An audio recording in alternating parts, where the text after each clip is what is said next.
konstanta konveksinya adalah 200 watt per meter persegi Celcius. Konstanta konduktivitasnya adalah 35 watt per meter Celcius. Dan alfa difusivitas termal sebesar 1,5 kali 10 pangkat min 5 meter persegi per derajat per detik. Ya. Kemudian Anda diminta menggunakan Heisler chart untuk menentukan temperatur maksimum dan minimum di dalam silinder setelah 5 menit. Ya. Karena 5 menit itu tidak cukup untuk membuat temperaturnya silinder tadi sama, ya, maka ada perbedaan. Nah, di sini Anda diminta untuk menentukan berapa temperatur maksimum dan berapa temperatur minimum dari silinder tadi. Oke. Nah, ini solusinya ya, seperti biasa kita tuliskan apa saja yang kita ketahui. Di sini adalah diameter, kemudian temperatur mula-mula, konstanta konveksi, ya, kemudian difusivitas termal, panjang silinder, temperatur akhir. Ya, temperatur akhir berarti adalah temperatur fluida, kemudian K dari silinder baja, dan waktu. Ya, kita tuliskan tau di sini sebesar 5 menit. Nah, ini ada catatan di sini. Mungkin nanti kalau Anda lihat di buku, yang ada cuma infinite cylinder, infinite wall. Ya, padahal ini semi-infinite. Ya.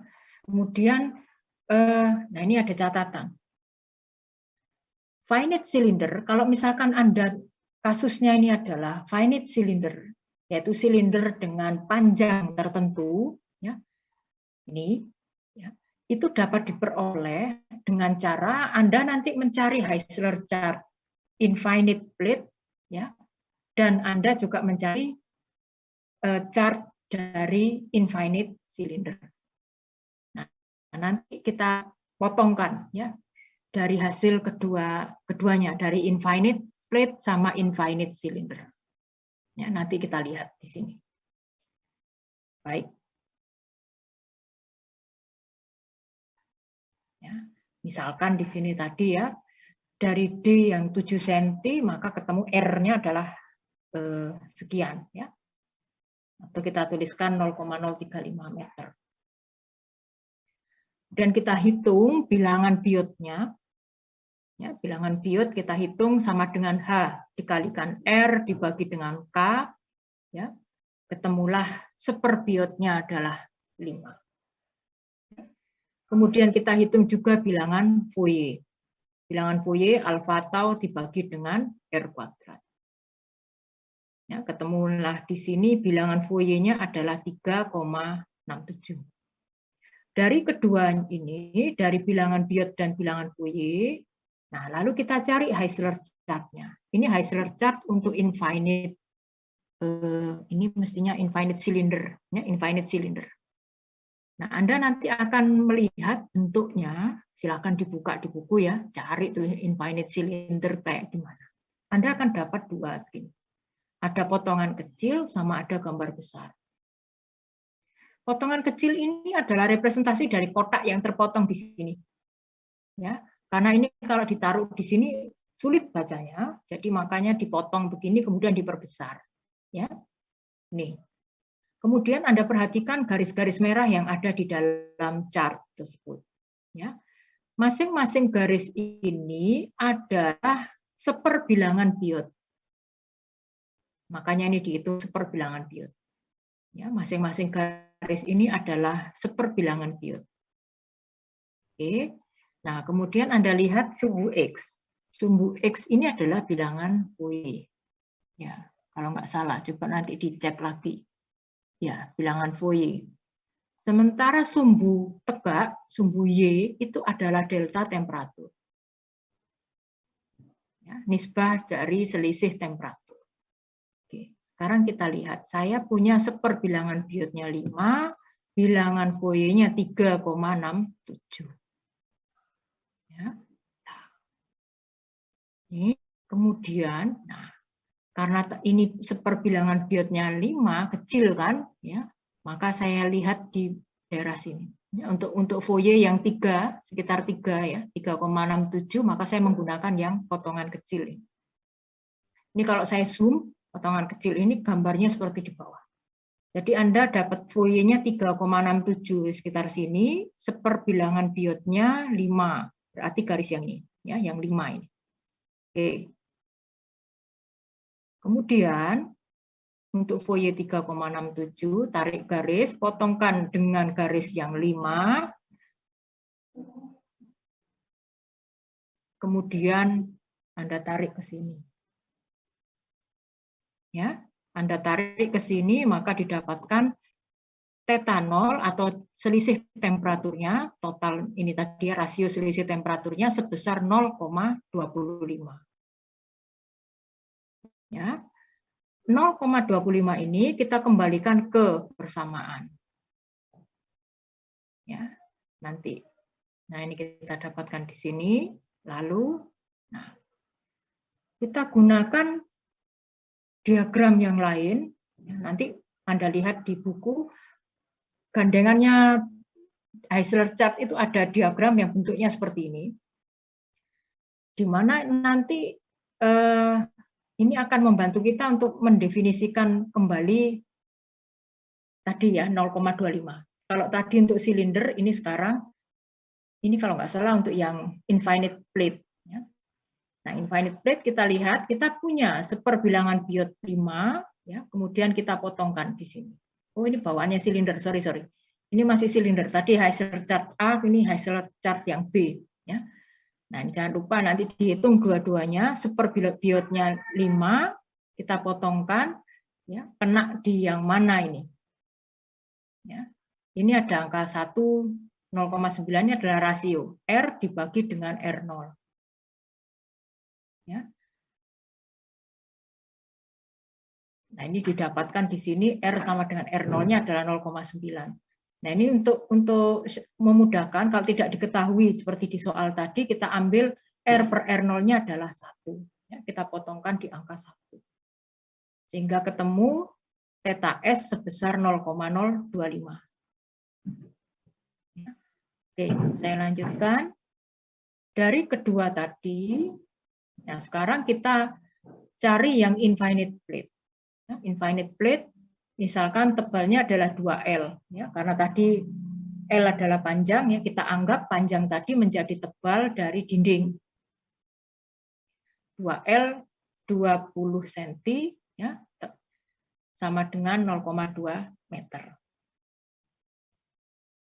Kita hitung seperbilangan biotnya, dan kita hitung juga bilangan foyernya. Ya, kemudian menggunakan chart untuk infinite plate, ya, kita lihat seperti ini, sama seperti tadi. Ini kelihatannya sama ya chartnya, tapi tidak sama loh. Tadi infinite cylinder, ini infinite plate. Dengan infinite plate ini tadi, ya, nah kemudian karena tadi foyernya 0,45, maka berada di gambar yang potongan kecil ini, ya, maka saya perbesar. Nah, gambarnya seperti ini. Untuk foyer 0,45, ya, ini perbilangan biotnya karena nggak ada, ya, angkanya 1,75 nggak ada, maka Anda gunakan saja kira-kira, ya, dengan menggunakan garis seperti ini. Garisnya nanti ngambilnya bagaimana? Ngambilnya sejajar saja. Ya, mengikuti pola garis 1,4 sama mengikuti situ, kemudian Anda tarik garis. Kemudian untuk foyer 0,45 dipotongkan.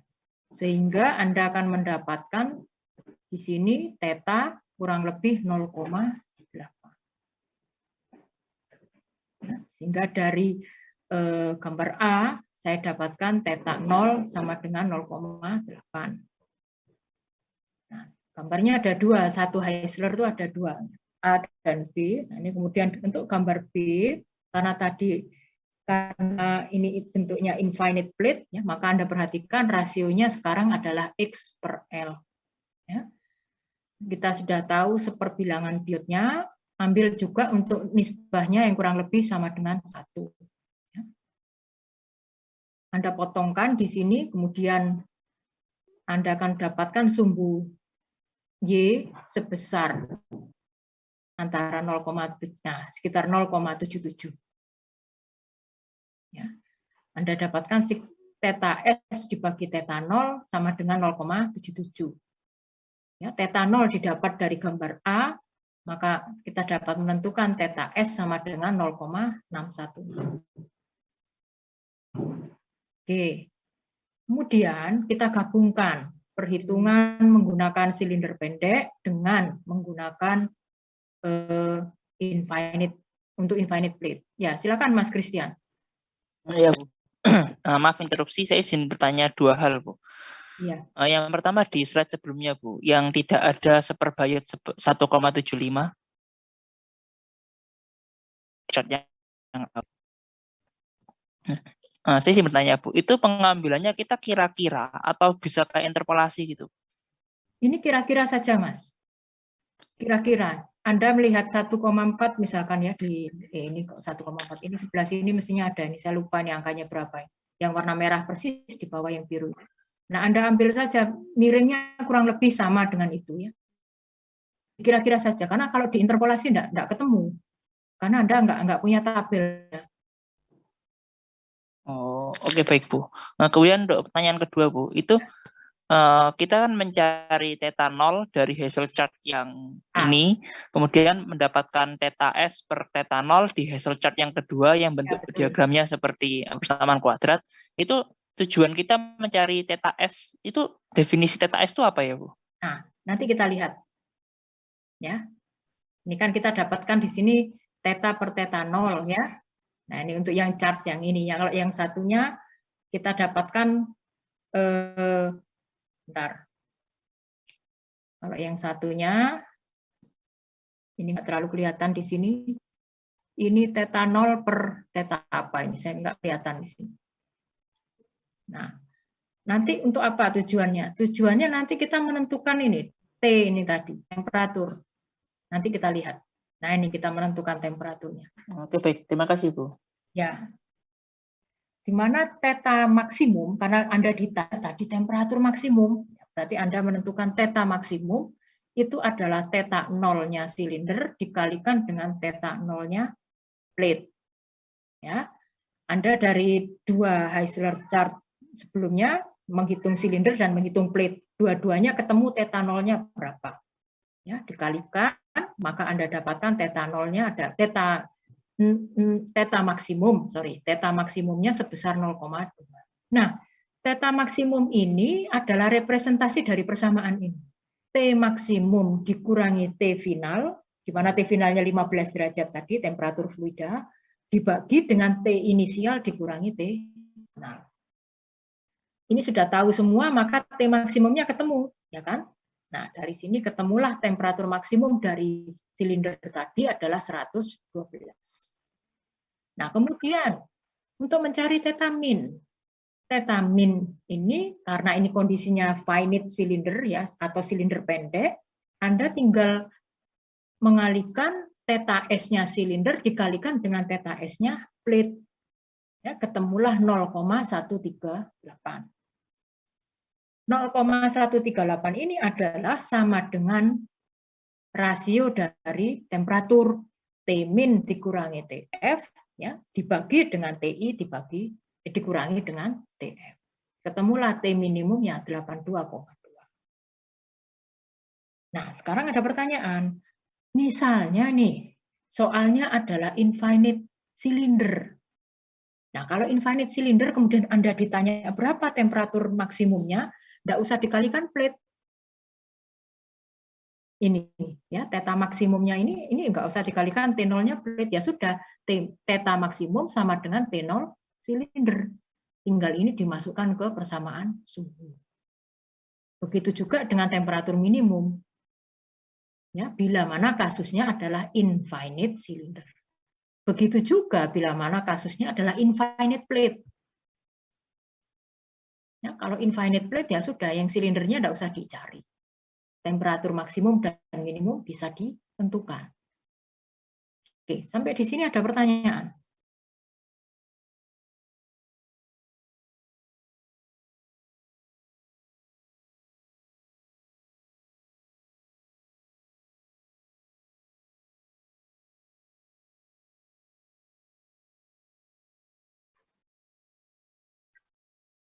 Belum ada sepertinya, Bu. Belum ada. Oke, saya lanjutkan dulu ya.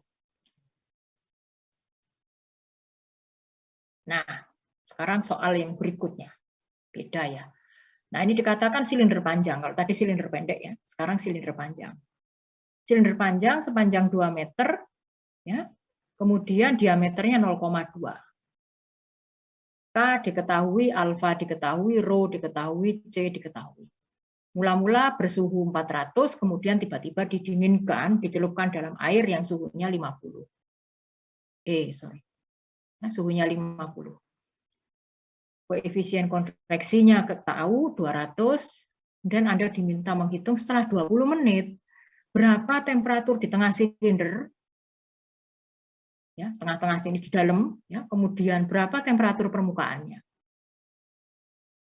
Ya, kemudian yang ketiga, berapa laju perpindahan panas dari silinder ke air. Ya, karena kalau Anda celupkan panas begitu, airnya nanti ikut naik temperatur. Nah, ini Anda diminta menghitung berapa besar perpindahan panas ke air.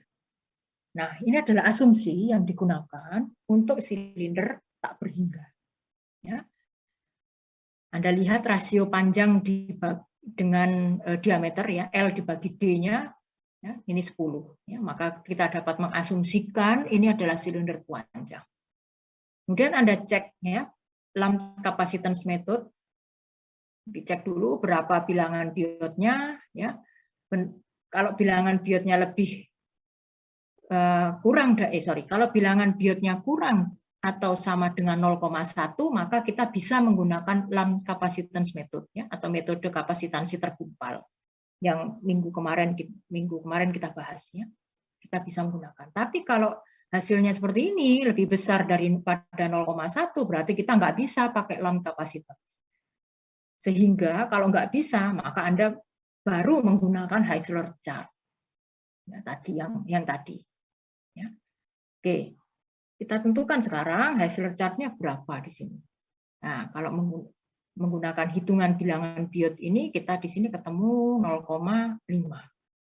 Ya, ini kan perhitungan untuk ngecek Lamb capacitance, ya. Nah, sekarang kita tentukan bilangan biotnya untuk silinder ketemu 0,5. Dengan cara yang sama, kita tentukan kemudian bilangan Fourier. Ya, bilangan Fourier seperti ini kita tentukan, ya, ketemulah sekitar 1,2. Ada yang mendefinisikan bilangan Fourier sebagai FO, ada yang menuliskan sebagai tau. Ada yang menulis waktu itu sebagai T kecil, ada yang menulis waktu itu sebagai tau. Ya. Anda nanti harus hati-hati baca soalnya. Nah, di sini ditentukan Fourier-nya sebagai tau. Ya. Nah, ini kita cek bilangan Fourier-nya 1,2, kemudian kita cek juga bilangan Fourier biot kuadrat dikalikan dengan Fourier berapa. Sini ketemu sebesar 0,3. Oke, kemudian kita ngapain? Ya, tentunya kita buka Heisler chart. Nah, Heisler chart, ya, nanti ada beragam. Kalau Anda lihat di buku, ya, ini Anda perhatikan.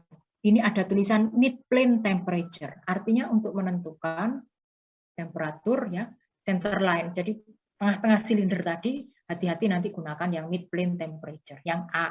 Ya, yang gambar tadi itu yang A itu adalah mid plane temperature. Kita perhatikan di sini dengan cara yang sama seperti tadi, seperbilangan biotnya berapa, ya. Ini bilangan Fourier, ya. Seperbilangan biotnya berapa, Anda cek di garis ini, kemudian bilangan Fourier-nya berapa. Ya, ketemulah di sini. Ini kalau gambarnya nggak terlalu jelas, ya, ketemulah di sini theta 0-nya adalah 0,38.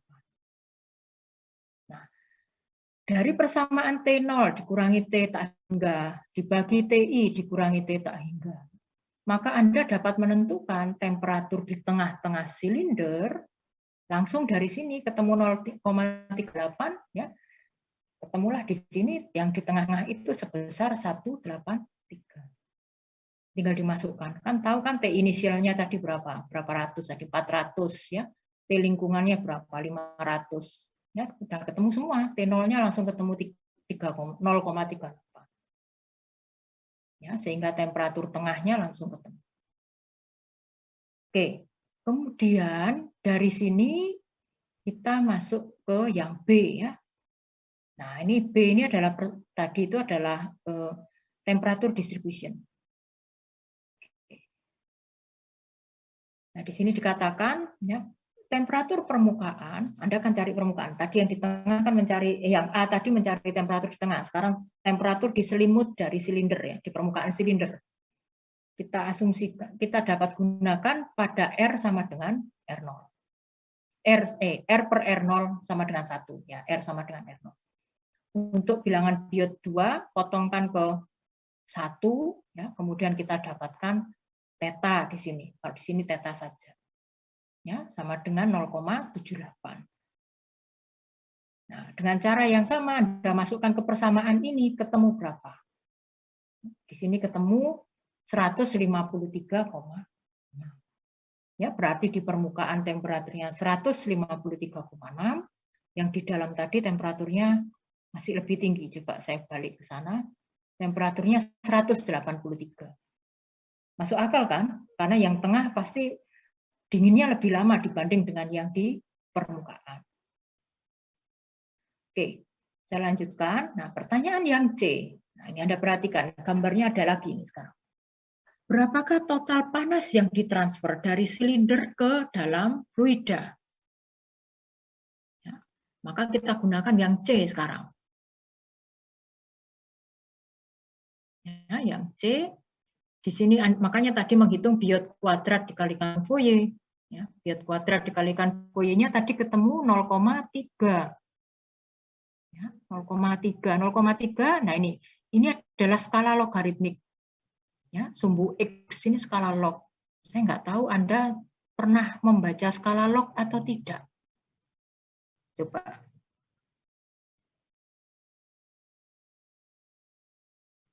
Silakan bersuara. Karena belum pernah, Bu. Saya belum pernah.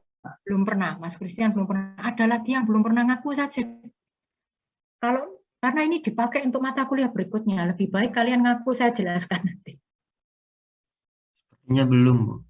Belum ya? Oke. Ya. Bentar, saya stop dulu ya. Ingat-ingat ini nanti kita bagian C ya. Saya stop share dulu sebentar. Lebih baik mengaku, nanti soalnya dipakai terus ini. Bentar, saya carikan contohnya.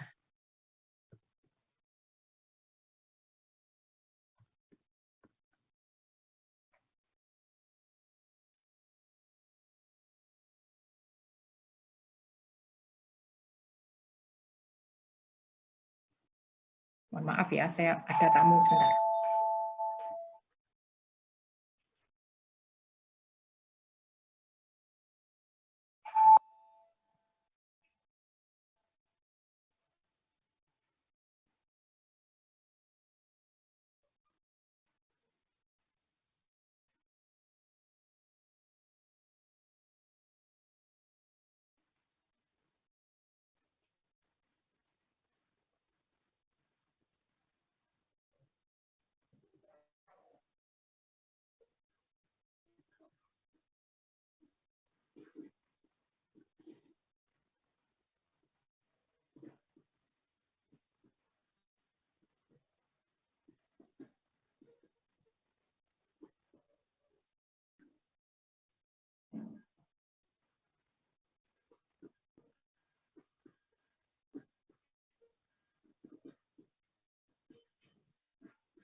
Ya, mohon maaf, bentar saya carikan dulu diagramnya.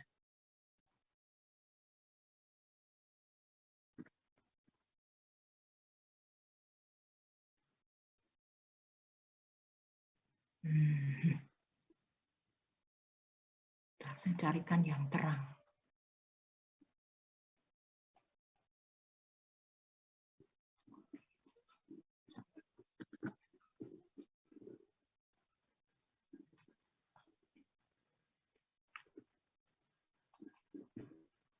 Oke, mungkin gambarnya nggak terlalu terang, tapi nggak apa-apa. Mestinya masih bisa. Bismillah. Oke. Sudah terlihat ya? Terlihat, Bu. Oke. Nah, ini adalah gambar semi logaritmik. Mengapa saya sebut semi logaritmik? Karena yang bawah ini sumbu X-nya itu skalanya skala biasa.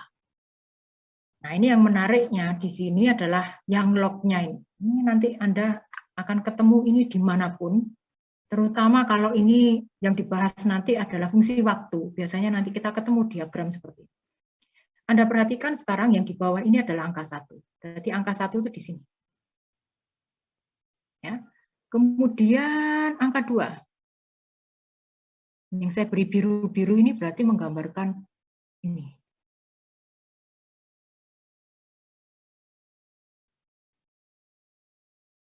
Anda perhatikan, semakin ke atas, semakin besar ini, ya, semakin besar angkanya, jaraknya semakin pendek. Ya, jaraknya semakin pendek. Oke, ini contoh sederhana. Saya carikan lagi yang lain. Bentar.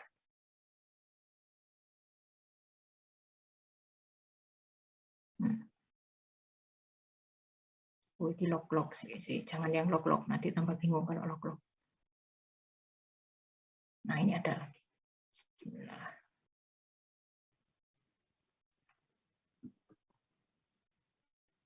Nah, saya perbesar. Nah, ini lebih baik. Bentar, saya share.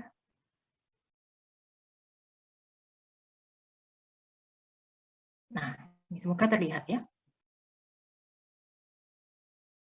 Ini kalau tadi sumbu X-nya yang linier, sumbu Y-nya yang log. Nah, sekarang sumbu Y-nya yang linier, ini linier ya, sumbu Y-nya linier.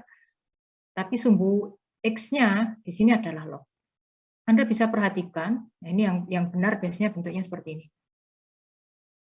Ya. Ini 1, naik ke atasnya itu adalah langsung 10, naik ke sini menjadi 100, ini 1000, ini 10.000, ini 100.000, ini 1 juta. Bacanya gimana? Bacanya begini. Kalau ini 1, ya, maka antara 1 dan 10, 2, 3, dan 4 itu di sini. Anda perhatikan, sama seperti tadi, tidak linear jaraknya ya, 2, 3, 4 yang saya titik merah. Dan seterusnya ini 5, 6, 7, 8, 9, 10. Lewat dari 10 bukan 11, 12, tapi menjadi 20, 30, 40, 50, dan seterusnya.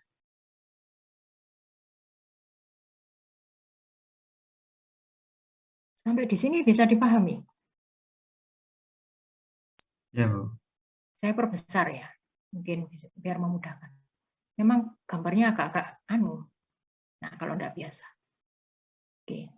Nah, sekarang kalau saya tanya, 150 di mana?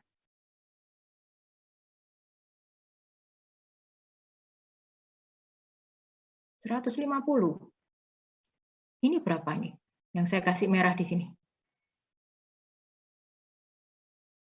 110 kan, Bu?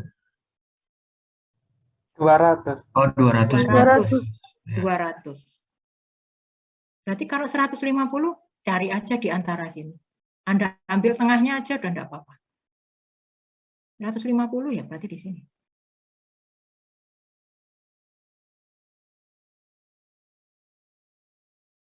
Oke. Ini berapa ini?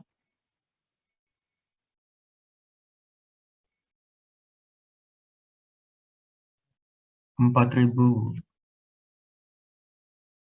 Ini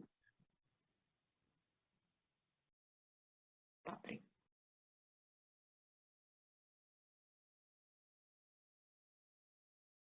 Ini berapa?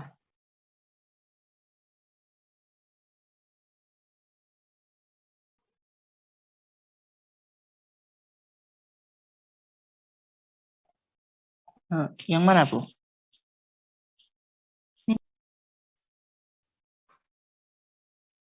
Yang ini, biru yang ini.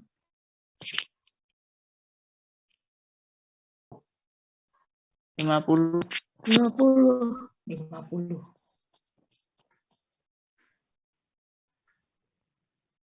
Ini berapa?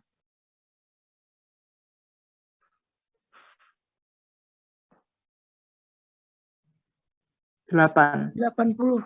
8. 8. Lagi ya, coba ya. Ini berapa?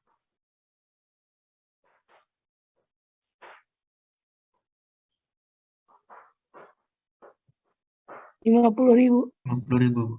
50.000.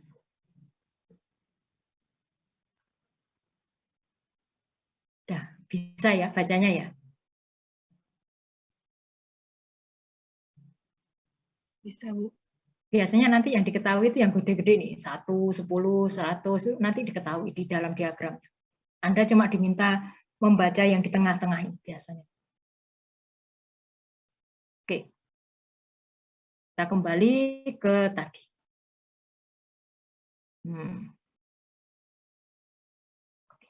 Nah, kita kembali ke sini. Nah, ini yang biasanya muncul ya. Oke, sudah terlihat ya? Nah, yang biasanya muncul nih yang di pojok-pojoknya begini. Anda bisa lihat 1, 10, 10 pangkat 2, 10 pangkat 3, 10 pangkat 4 ya. Kemudian yang di bawahnya tentunya tandanya minus ya. Nah, sekarang kalau angkanya adalah 0,3, maka dia jatuhnya antara 10 pangkat min 1 ya dan 1. Di antara 10 pangkat min 1 dan 1 di sini. Anda tarik garis vertikal ya, garisnya 0,3 tadi ya. Kemudian Anda potongkan. Ya, ketemunya di sini tadi ini adalah bilangan biot ya. Tadi biotnya adalah 0,5 ya. Jadi saya motongkannya ke garis yang mana? Karena biotnya 0,5 maka potongkan ke diagram S ini, bentuknya seperti huruf S ini yang 0,5. Anda potongkan di sini ketemulah Q dibagi Q0 sebesar 0,6. Ya. Q dibagi Q0 sama dengan 0,6, di mana Q0 itu adalah rho dikalikan C, kapasitas panas, dikalikan volume, dikalikan dengan delta T. Ya, Q0. Sebesar sekian. Maka Q yang tertransfer adalah 0,6 dari Q0 ini tadi. Yaitu sebesar 2,2 kali 10 pangkat 8 Joule. Ya, ini. Oke, saya lanjutkan dulu. Nah, kemudian ada lagi yang disebut dengan efek spasial. Ya, efek spasial itu berarti nanti kita lihat bilangan dari bilangan biotnya nanti. Oke, kita lihat di soal dulu. Di sini ada sebuah jet plasma, mesin jet plasma yang mempunyai H sebesar sekian, 30.000 watt per meter persegi Kelvin, konstanta konduktivitas termalnya 10,5 watt per meter Kelvin, diameter dari jet plasma tadi sebesar 50 mikrometer. Kemudian kita hitung dulu, ini dapat menggunakan Lamb capacitance method atau LCM apa enggak. Caranya adalah kita cek menggunakan persamaan ini, ya. Ketemunya di sini ternyata dia lebih kecil daripada 0,1. Maka kalau lebih kecil daripada 0,1 berarti saya harus menggunakan LCM dulu. Ya. Kita gunakan dulu Lamb capacitance method. Ya. Namun demikian, diameter dari partikel, ya, bila diameter dari partikelnya kita besarkan, ini tadi 50 mikro ya, misalkan kita besarkan sebesar 1 mm, ya, maka bilangan biotnya lebih besar daripada 0,1. Kalau misalkan partikel 1 mm ini berarti kita tidak dapat menggunakan LCM. Nah, sekarang Anda diminta mencari tahu distribusi temperatur di dalam partikel sferis tadi. Nah, kita gunakan ini pendekatan untuk bola, ya, karena partikel dapat kita asumsikan bentuknya seperti bola. Ya, kita gunakan persamaan ini dengan kondisi mula-mula temperaturnya, ya, semua pada saat T sama TI. Syarat batasnya adalah dari pada R sama dengan 0, ya, temperatur bisa maksimum atau minimum di tengah, ya, tergantung kondisinya. Kemudian K, konstanta konduktivitas seperti ini, ya, di mana perpindahan panas konduksi kita anggap sama dengan konveksi. Oke, saya lanjutkan. Nah, Anda diminta misalkan partikelnya kurang, partikelnya adalah 1 mm. Ya, kalau 1 mm berarti harus menghitung menggunakan tidak bisa menggunakan LCM, ya, tidak bisa menggunakan Lamb capacitance method. Ya, maka di sini diminta tentukan waktu agar temperatur di tengah-tengah partikel itu mencapai temperatur lebur, ya, temperatur leleh. Kemudian yang B, total waktu yang diperlukan untuk melelehkan semua partikel. Nah, kita cek tadi menggunakan LCM, ya, kemudian kita gunakan tadi lagi menggunakan Heisler chart, ya. LCM tadi kalau untuk ngecek ini valid atau enggak, ya, tadi sudah dihitung di awal dia tidak valid, ya. Jadi kita tidak dapat menggunakan LCM. Tapi nanti kita bisa tetap maksa hitung menggunakan LCM boleh, tapi hasilnya enggak valid. Ya, nanti bisa kita lihat nanti seberapa besar perbedaannya dengan menggunakan Heisler chart. Ya. Ini menggunakan LCM. Ya, kita menggunakan Lamb capacitance method, ya, untuk mencapai temperatur lebur. Temperatur leburnya misalkan di sini diketahui sebesar 2318 Kelvin, ya. Maka ketemulah di sini waktunya adalah sebesar 0,008 detik. Ya. Oke, saya lanjutkan. Nah, ini kalau menggunakan Lamb capacitance method, ya, jadi untuk melelehkan seluruh partikel dibutuhkan 0,01 detik. Oh, ini 0,018. 0,01 ditambah 0,008 tadi. Ya. Nah, kemudian sekarang karena tadi tidak cocok dengan LCM, ya, maka kita menggunakan Heisler chart, ya, efek spasial tadi. Kita hitung seperbilangan biotnya, di sini ketemu 0,7. Ya, di sini menggunakan ini. Anda lihat perhitungan bilangan biot untuk Heisler, ya, tidak sama dengan perhitungan bilangan biot untuk yang Lamb capacitance method. Ya. Nah, kemudian karena Heisler chart tadi sumbu Y adalah temperatur, theta, ini theta sama dengan temperatur, ya. Kita lihat di sini T0, ya, temperatur leburnya tadi adalah 2318 Kelvin, ya. Temperatur lingkungannya sekian. Ini apa temperatur mula-mula kayaknya nih T0. Oh, ini inisial temperaturnya 300. Ya, temperatur surroundingnya sekian. Ya, ketemu di sini 0,792. Oke, sekarang kita lihat gambar 915. Nah, ini bilang Heisler-nya tadi. Anda dapat cek lagi tadi seperbilangan biotnya 0,7, tidak ada di sini. Tarik aja garis 0,7, ya berarti mepet-mepet sekitar 0,75 mendekati situ. Ya. Ini bilangan biotnya. Kemudian Anda hitung tadi ini bilangan Fourier-nya, ya. Bilangan Fourier-nya berapa? Ketemunya di sini menggunakan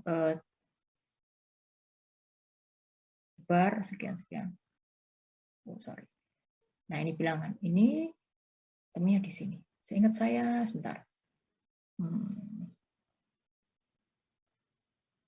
Ya, ketemunya pas di sini kalau nggak salah.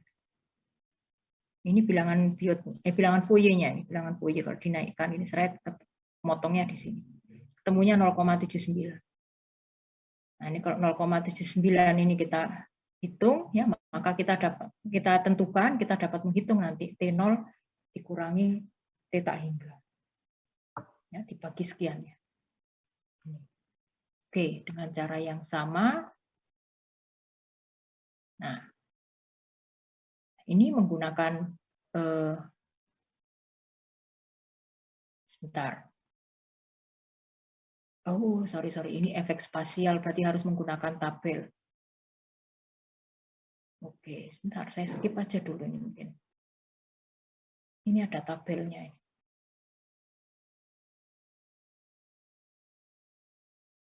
Bentar, mohon maaf ya, saya cek dulu ya.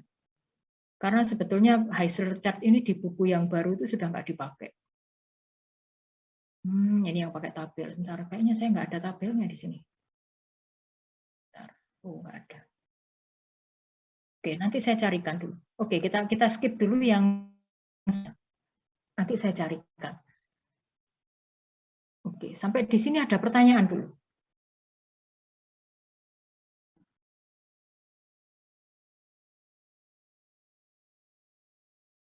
Atau kita coba belajar membaca Heisler chart sendiri ya. Oke, bentar, saya stop share dulu.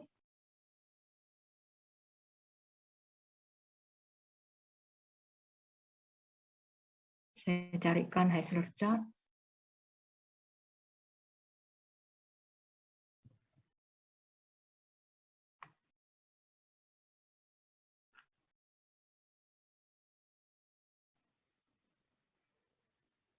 Oke.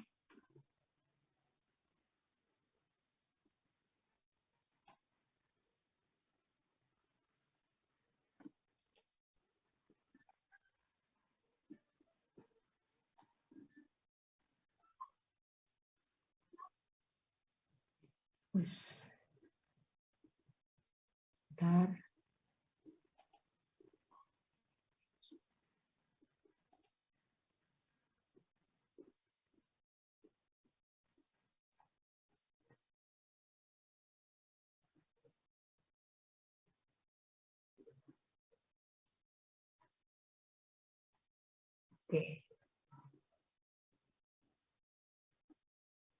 Oke, sudah terlihat ya. Ini yang A. Ya, gambar yang A.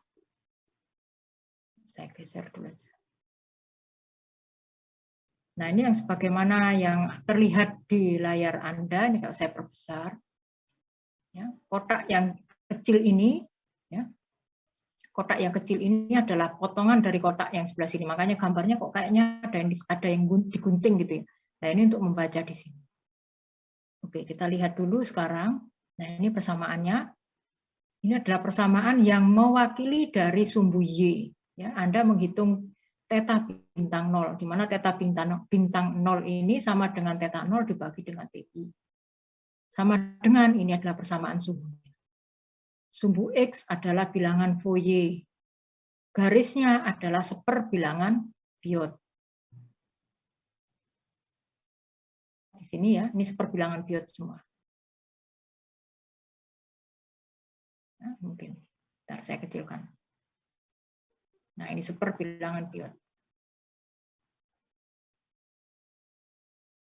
Ini bentuknya kalau untuk silinder, ya, seperbilangan Biot didefinisikan K dibagi H yang dikalikan dengan R. Nah, sekarang pertanyaannya ini kan mentok di sini maksimum 100 ya. Nah, kalau di atas 100 bagaimana? Ya, kalau di atas 100 kita kira-kira juga sulit ya. Karena gambarnya pastinya akan di luar dari gambar yang ini gitu ya. Kalau masih 101, 102 itu masih bisa kita kira-kira, tapi kalau memang hasilnya nanti di atas itu, jauh di atas itu sulit. Ya. Jadi biasanya batasan dari Heisler chart ini ya adalah itu ya, bahwa maksimum yang seperbilangan Biot yang dapat digunakan adalah sampai dengan 100. Ya. Nah, kalau misalkan gambarnya putus begini, terus saya interpolasinya bagaimana? Sekali lagi nanti tinggal dicek ya, bilangan Fourier-nya berapa.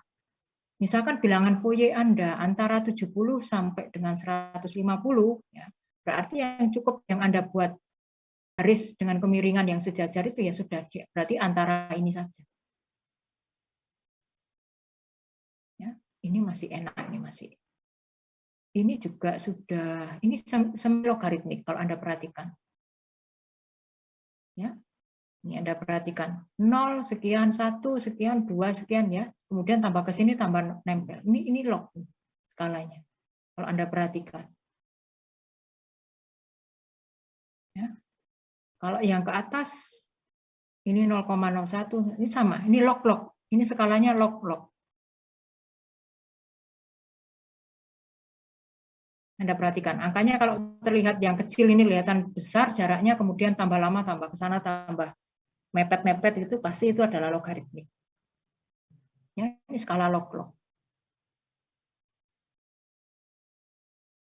Oke. Sampai di sini ada pertanyaan tentang membaca diagram dan lain-lain.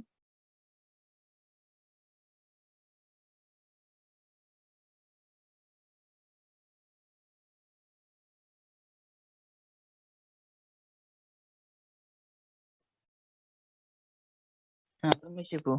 Silakan Mas. Saya ingin bertanya yang diagram yang bentuknya seperti huruf S itu.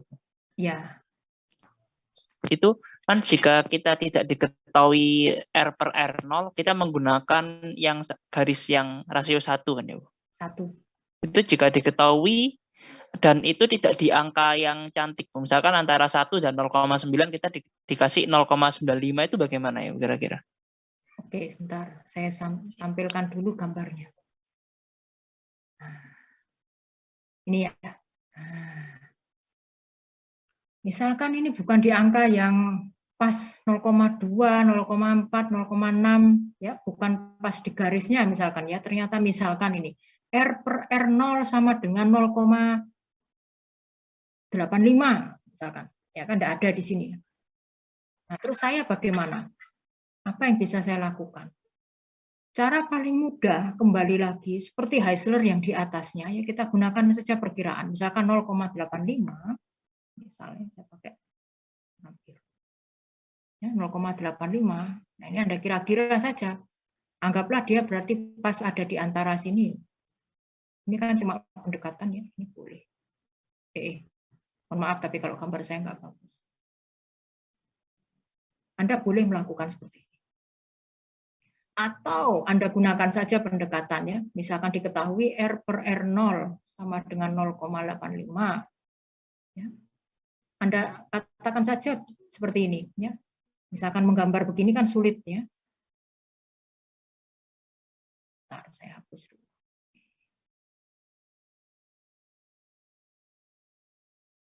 Bentar, saya hapus dulu aja.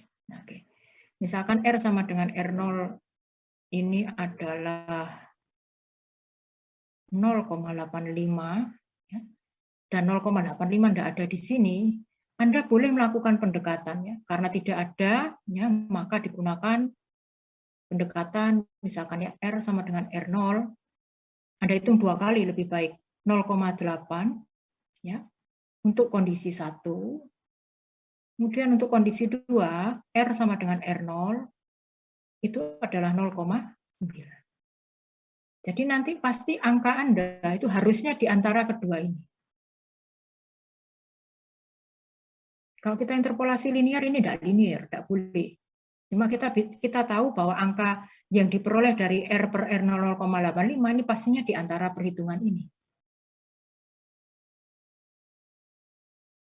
Jadi Anda cek dua, yang di bawahnya sama yang di atasnya. Itu ya Mas. Oke, baik Bu, dipahami. Terima kasih. Ya, sama-sama.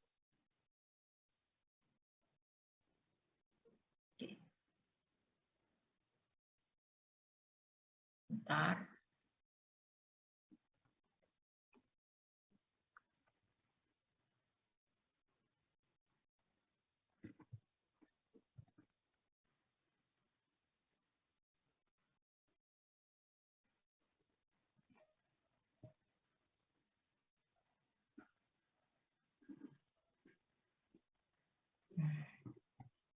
Oke, silakan kalau masih ada pertanyaan.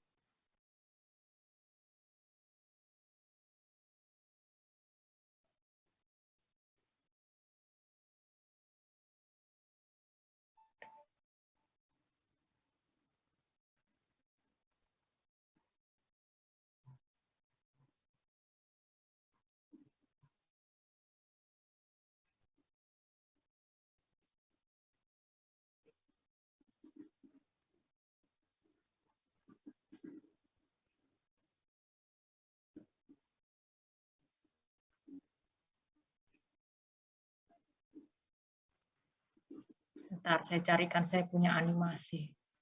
Oh.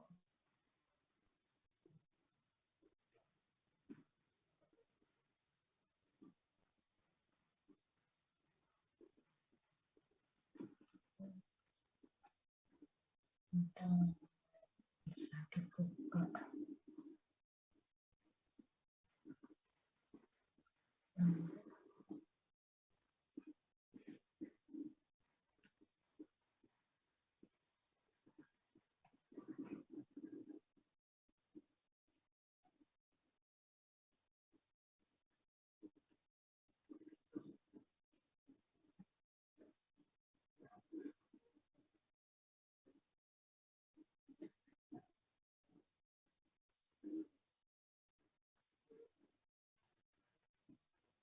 Nah, ini sebentar.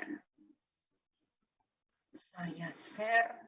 Kalau Anda ingin tahu seperti apa sih sebetulnya ya perpindahan panas pada bola gitu ya dalam keadaan transient gitu ya. Sudah terlihat ya? Nah, Anda bisa melihat nih videonya singkat. Saya putar kembali. Anda bisa lihat titik yang bagian tengah dari bola suhunya biasanya lebih tinggi. Ya. Kemudian yang bagian luarnya akan lebih cepat turun temperaturnya.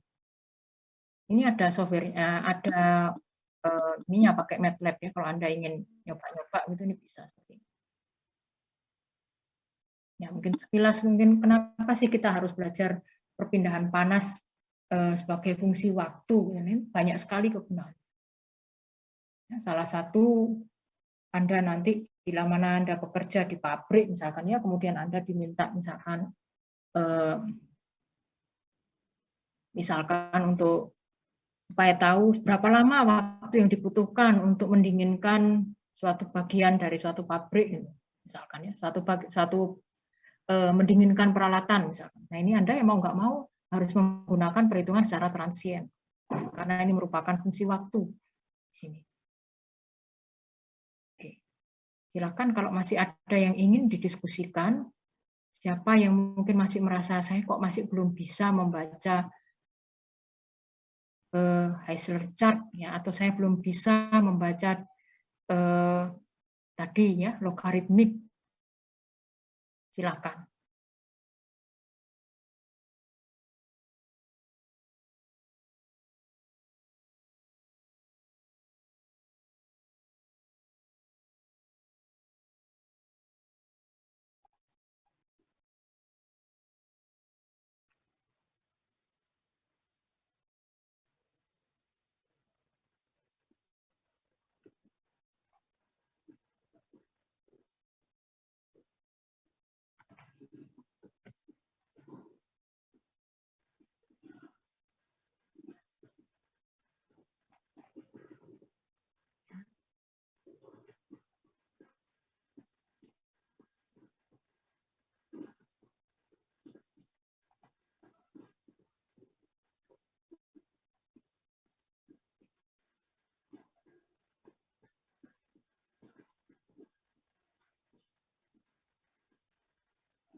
Oke, sebentar saya share dulu whiteboard saya. Ya, jadi yang jelas Heisler chart itu ada 3 diagram. Yang pertama yang bentuknya seperti ini, yang paling kiri atas ini, kemudian yang bentuknya S seperti ini contohnya untuk silinder ya. Nah kemudian yang terakhir adalah yang Q, ya, berapa energi, ya, energi yang ditransfer dari benda panas tadi ke lingkungan. Ini contoh untuk plain wall, ya, untuk dinding datar, bentuknya seperti es mulus begini, tapi kalau untuk bola, Anda bisa lihat ya, bentuknya tidak sama. Walaupun sama-sama seperti kurva S, tapi bentuk dari rasio Q dibagi Q0-nya tidak sama. Ya, kalau di sini disebutkan ya bilangan Biot, persamaannya seperti apa, ini Anda bisa lihat ya. Untuk bola atau spherics, HR0 dibagi K, kalau untuk plain wall, HL dibagi K. Ya, tinggal L-nya tadi adalah setengah dari tebal dinding mestinya. Untuk plain wall ya. Nah, itu. Jadi ada 3 buah ya, 1, 2, dan 3. Yang 2 tentang temperatur, yang terakhir tentang Q, ya, panas yang ditransfer. Oke. Ini tentang Heisler chart. Ya. Nah, ini adalah materi, saya nggak akan memberikan materi tentang spatial effect ya, terlalu panjang nanti kalau spatial effect. Nah, saya ingin kita mungkin bisa diskusi untuk tugas keempat, ya, di mana Anda merancang yang namanya solar collector. Silakan kalau ada pertanyaan mengenai solar collector.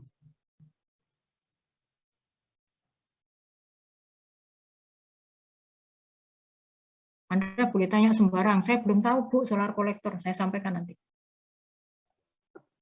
Ya, Bu. Mungkin bisa diberitahu konsep dari solar collector. Oke, baik. Solar collector, ya, saya tuliskan aja di sini. Nanti saya share di classroom. Solar collector. Ya. Sudah tahu dari kata-katanya solar berarti matahari, kolektor berarti Anda mengumpulkan energi dari matahari. Ya, biasanya dipasangnya miring.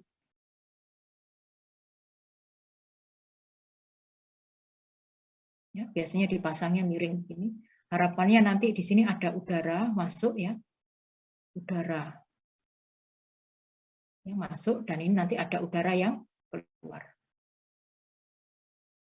Nah, udara yang masuk di sini temperaturnya misalkan TI ya, yang keluar di sini adalah T. Saya tulis TH, hot ya, di mana nanti TI itu lebih kecil daripada T.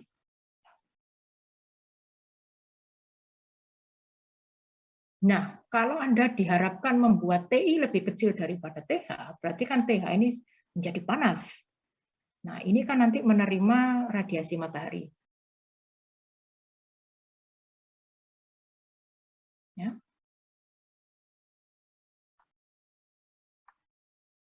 Berarti apa yang terjadi di dalam solar collector supaya TI ini menjadi panas? Kira-kira ada apa di dalam sini? Silakan.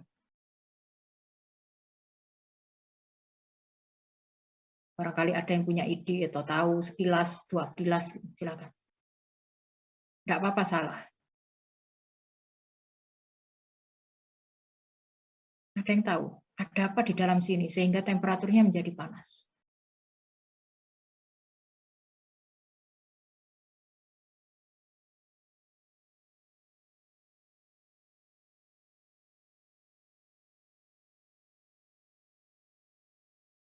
Silakan.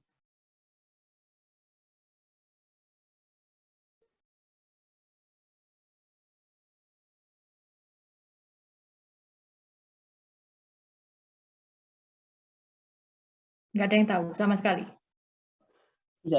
Saya tidak bingung. Bingung.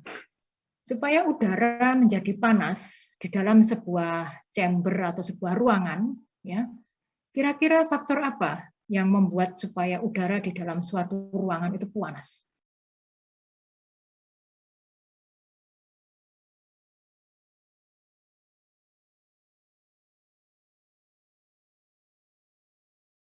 Kira-kira apa?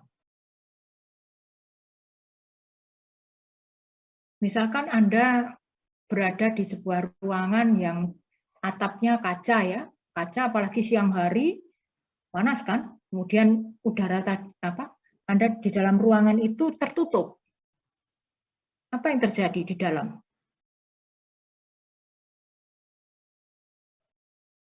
Suhu panas. Panas, panas. Ya, Anda merasa panas, berarti ini ya, tadi kan atapnya kaca, ya, kaca. Ini saya beri contoh kaca. Kaca itu sifatnya menghantarkan panas atau bagaimana?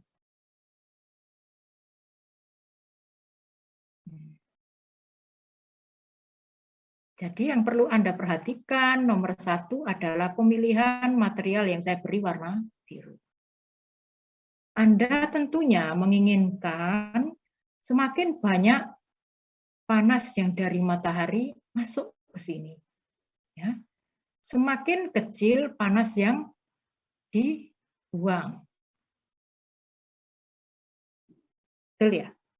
Supaya panasnya ini masuk ke sini, semakin kecil yang dibuang, berarti Anda harus memilih kira-kira bagian atas dari solar kolektor ini terbuat dari apa ya? Ini ya, yang saya warna biru ini saya beri panah di sini. Ini harus minim reflektasi. Supaya enggak patuh. Ya, supaya ini masuk. Terkan ke sini. Nah, kemudian kalau cuma dibeginikan saja, nah ini kan berarti Anda harus tahu di sini. Ini kan ada proses dari luar, ya, panas masuk ke dalam dinding. Misalkan ini adalah sebuah dinding, berarti Anda di sini harus menentukan berapa tebalnya. Ini ada pengaruh tebal. Saya tuliskan di sini X, ya, ada pengaruh tebal. Anda harus menentukan tebalnya, menentukan berapa K, X-nya berapa, K-nya berapa, konstanta konduktivitasnya berapa. Ya. Oke, sekarang misalkan panas sudah masuk ke sini. Supaya udara ini menjadi panas di sini, apakah cukup hanya dipanaskan begini saja? Diperangkap gitu ya panasnya di dalam atau gimana? Ya, diperangkap. Kalau bahasanya Mas Naufal, diperangkap. Tidak sekedar diperangkap, ya, tapi diserap panasnya. Coba, kira-kira apa yang bisa menyerap panas? Warna hitam. Warna hitam, betul. Salah satunya adalah warna hitam. Misalkan di sini saya gambarkan, saya kasih batu. Batu ini kayaknya besar ya. Artinya dia cepat panas. Tapi supaya panasnya nggak cepat keluar, ini saya cat hitam, misalkan ini ya. Betul memang, warna hitam. Makanya di gambar yang di atas kan dikasih warnanya hitam. Maka batu ini adalah berfungsi sebagai solar absorber. Nah, ini Anda coba nanti cari kata kuncinya, solar absorber. Ini keywordnya ini. Nah, silakan dicari. Loh, kalau yang dicontoh tadi gambarnya kok naik turun, Bu? Nah, ya kan? Contoh yang sebelumnya kan gambarnya kan gini-gini nih. Kayak segitiga ini. Ada yang solar absorber itu bentuknya memang seperti segitiga. Tujuannya apa? Supaya radiasi matahari ini ya nanti kalau kena ke sini itu ada ini reflektasi, ini kurang N. Ya, supaya ini ada istilahnya tuh nanti, tapi kalau Anda sudah belajar radiasinya, ini karena belum makanya saya tidak mengarahkan ke sana. Cuma yang jelas tuh nanti ada hitung-hitungannya sehingga nanti Anda akan mendapatkan kemampuan absorber yang paling baik. Ya, tapi untuk sekarang kita skip dulu, tinggal Anda pilih saja. Saya mau mendapatkan atau memilih material solar absorber yang seperti apa. Ini sudah saya kasih clue-nya, cari yang K-nya besar. Tadi teman Anda mengatakan warnanya hitam. Itu juga termasuk. Nah, dengan demikian, panas yang dari cahaya matahari ini tadi akan disimpan di dalam batu ini tadi, dia juga nantinya akan rilis juga sih. Ya, dia juga akan melepaskan panas. Ya, jadi menyerap panas, melepaskan juga, sehingga udara yang ada di sini menjadi panas. Karena ini panas, ya temperaturnya panas, maka udara ini akan cenderung naik ke atas. Apakah kemiringan ini juga mempengaruhi? Ya, ini perlu diperhatikan juga sebetulnya. Silakan kalau Anda mau menghitung atau memperkirakan tetanya berapa.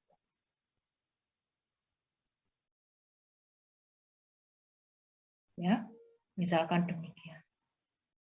Nah, Anda bisa loh menghitung, misalkan ya saya mau mencari ini enaknya bentuk absorbernya bola, sferis atau silinder misalkan demikian ya.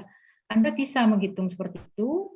Kemudian gunakan ini tadi perhitungan perhitungan transient dengan Hager chart ya. Anda bisa hitung, oh saya kalau yang saya pilih menggunakan silinder pendek ya, terbuat dari nggak tahu materialnya apa gitu ya, sebagai absorber panas gitu ya. Nah, nanti berapa Q yang dia transfer? Q yang dia serap itu berapa? Nanti akan dapat Anda hitung menggunakan ini diagram atau ya diagram dari Heisler ini. Sehingga Anda tahu perubahan berapa panas yang dia serap terhadap waktu, itu akan kelihatan di sini. Mana yang lebih cepat menyerap panas, mana yang desain mana yang mungkin sulit untuk menyerap panas. Nanti kalau Anda hitung-hitung juga menggunakan Heisler akan ketemu juga. Harapan saya demikian. Jadi Anda bisa mengaplikasikan ilmu yang Anda peroleh, ya, baik Anda secara belajar mandiri maupun dari perkuliahan ini, bisa Anda terapkan di sini. Ya, tidak perlu menghitung yang ini apa karena efek pantulan atau apa, tidak perlu. Karena saya belum membahas ke sana, tapi itu materinya nanti saat dengan Pak Gunawan nantinya. Oke. Bisa dibayangkan ya kurang lebih.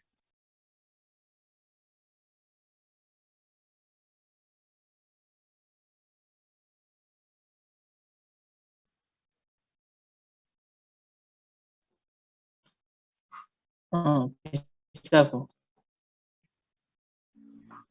Oke, jadi kurang lebih itu nanti yang akan Anda desain dengan kelompok Anda, berapa tebal materialnya menggunakan apa. Nah, itu silakan Anda desain.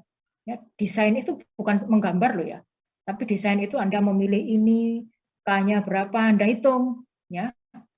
Nah, secara terhadap perubahannya terhadap waktu seperti apa, secara steady state bagaimana, itu silakan Anda hitung. Jadi untuk meyakinkan orang untuk desain awalnya seperti itu. Ya. Oke. Silakan kalau masih ada yang ingin ditanyakan atau ingin didiskusikan, monggo.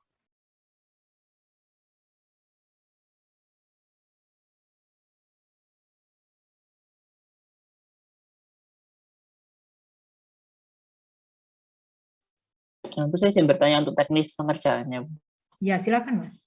Itu apakah sama dengan tugasnya minggu ketiga ya, Bu? Kita buat desain secara bebas, kemudian kita lakukan analisis perhitungan secara bebas juga, Bu? Ya, silakan. Oke, baik, Bu. Terus untuk pengumpulannya itu pada hari Selasa atau hari Kamis ya?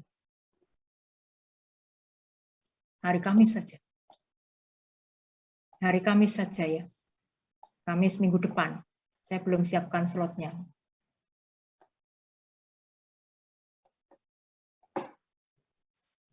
Nah, kalau untuk solar kolektor, berarti goal-nya, ini yang perlu diingat, kalau Anda mendesain, goal-nya ini setinggi-tingginya loh ya.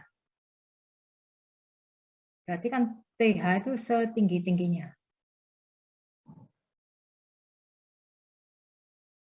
Semakin tinggi TH, makin baik. Makin cepat nanti proses pengeringannya. Nah, ini Anda harus memperhitungkan nanti kira-kira yang apa yang saya pakai untuk solar absorber. Ya, termasuk untuk yang saya beri warna biru ini dan kelilingnya loh ya. Ini kan bentuknya kotak ya. Bentuknya kan nanti kalau ini kan kalau dari samping ya, kalau dari ini kan bentuknya kan gini. Kalau dilihat dari atas ya bentuknya kotak. Ini. Nah, ini gambar saya keluarnya kubus. Ya, seperti itu. Kalau dari agak samping ya bentuknya Gini. Nah, ini. Nah, berarti Anda menentukan material yang atas ini yang kena radiasi, ya. Kemudian ini tingginya kira-kira berapa, ya. Panjangnya berapa. Nah, ini juga harus berdasarkan desain tadi. Nah, ini nanti kan udara dingin masuknya lewat sini.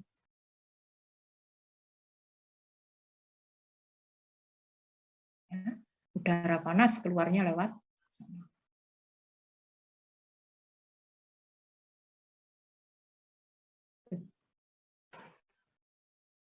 Perkara nanti misalkan material yang atas sama material yang bawah nggak sama juga nggak apa-apa. Yang penting goalnya adalah tingginya temperatur TH ini.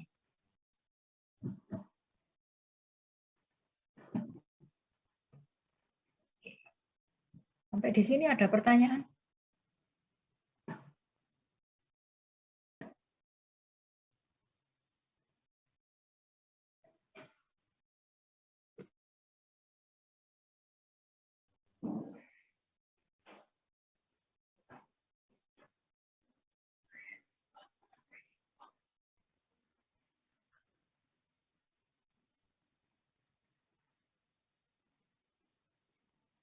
Oke, silakan kalau masih ada lagi yang ingin disampaikan.